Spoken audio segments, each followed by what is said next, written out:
Is Iran's decision to halt key exports now set to send shockwaves through already fragile global economies? In a direct response to the US blockade, has Tehran moved to suspend petrochemical exports as part of a calculated tit-for-tat strategy? Are Trump's naval moves and Israel's strikes on Iran's energy hubs now combining to create wider economic fallout beyond the region? Could the ongoing confrontation between Washington, Tel Aviv, and Tehran push global markets toward deeper instability? In a reciprocal move, Iran has decided to halt all petrochemical exports, a step that could affect global supply chains. This decision comes amid the ongoing US naval blockade in the Strait of Hormuz announced by President Donald Trump. Iran's national petrochemical company has instructed firms to suspend exports until further notice is issued. According to Fast News, Iran exports nearly 29 million tons of petrochemical products annually, valued at around $13 billion. Reports indicate that Tehran is now prioritizing domestic availability of petrochemical products over international shipments. The export suspension is also aimed at preventing shortages of raw materials within the country's industrial sector.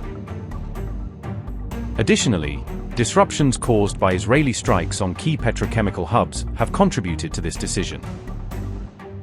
Despite these developments, domestic prices for petrochemical products in Iran have reportedly remained stable.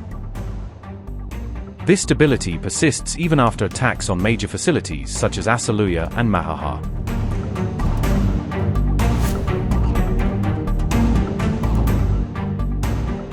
The US naval blockade in the Strait of Hormuz is already beginning to affect global economic activity. According to CNBC, the Middle East accounts for approximately 22% of the world's petrochemical supply.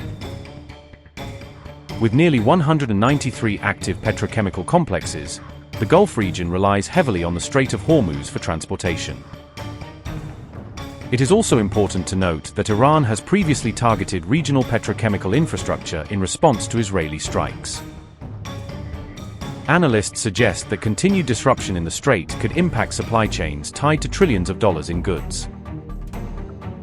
Experts have warned that even if the conflict subsides or restrictions are lifted, recovery may take considerable time.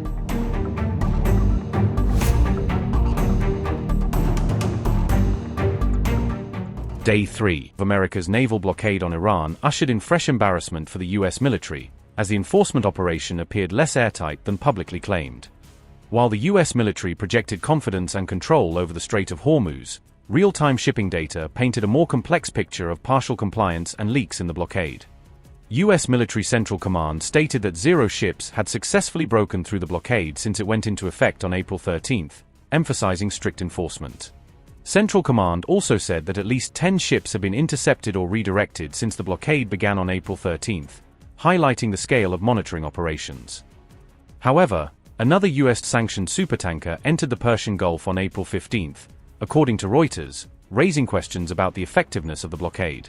Iran's state-linked Fast News agency reported that an empty Very Large Crude Carrier, or VLCC, had entered the Gulf, underscoring continued tanker movement despite the restrictions. Data from CPLR and LSEG also confirmed that this specific ship, capable of carrying around 2 million barrels of crude, had indeed entered the Persian Gulf waterway. FARS reported that the supertanker had crossed the Strait of Hormuz en route toward the Iranian port of Imam Khomeini, pointing to a direct route into Iran's export infrastructure. Iranian reports did not reveal the name of the vessel or the exact destination beyond the Gulf, according to Reuters, leaving some details opaque. This incident came after the earlier passage of the sanctioned tanker Alicia, which was reportedly heading toward an Iraqi port in a move that already tested the blockade's reach. Satellite imagery and tracking data from tankertrackers.com suggested that several more ships may have evaded the US blockade and navigated the narrow waterway successfully. April 14 data showed that at least 3 ships sailing from Iranian ports had crossed the Strait of Hormuz, adding to evidence of ongoing maritime traffic. Those 3 vessels were part of a larger group of 7 ships that have been recorded crossing the Strait of Hormuz since the US blockade first began. However, some vessels that initially took the Hormuz route later turned back, as reported by the Times of Israel, indicating both caution and tactical maneuvering.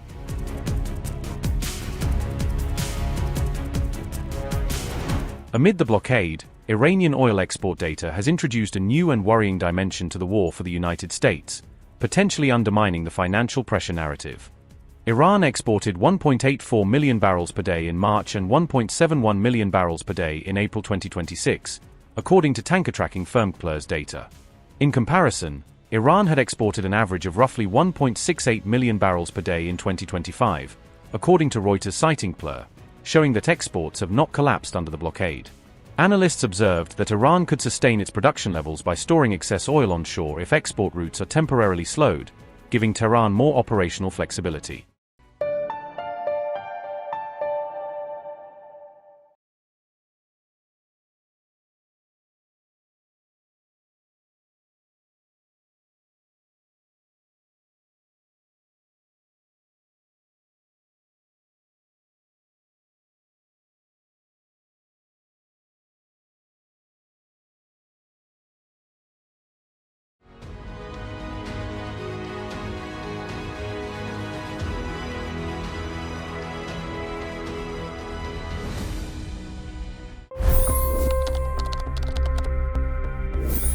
$25 crore गरीब गरीबी को परास्त करके बाहर निकले।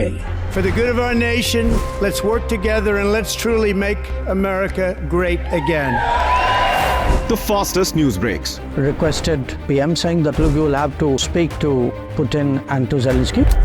The biggest newsmakers. The relationship with India is probably the most important bilateral relationship the U.S. will have for the rest of this century. The capital delivered quite an election result today. Expert analysis. The million-dollar question today is how to stop this dance of death.